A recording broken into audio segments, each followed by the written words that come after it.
So I have been trying to think about improvising / composing some etudes in this sort of where intervals are the basis of it.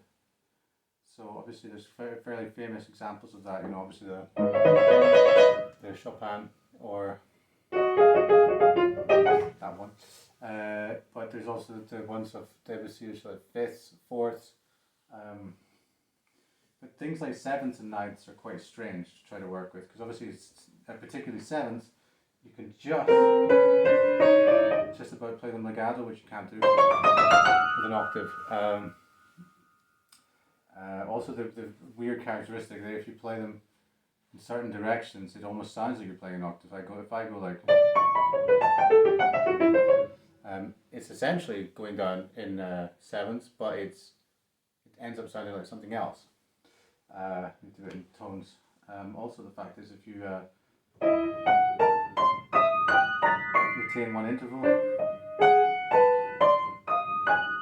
like with the difference between a minor and a major seventh, and for quite different things. Like for example,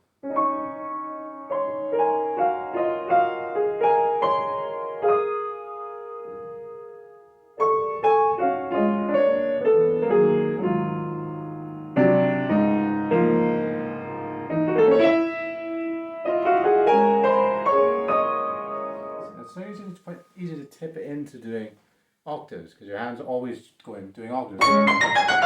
It's just something that happens. So the idea is to try and not do that. Okay, let's see what happens. We'll probably end up not doing anything majorly fast because that makes it less likely. So pick a key. Let's see. It's going to be fairly atonal, but we'll just let's say flat key or a sharp key. We'll do a sharp key. So I always seem to play flat keys at the moment. Do E major. But not really, because it's going to be pretty atonal. Okay.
really hard to keep it going. Really hard not to play octaves.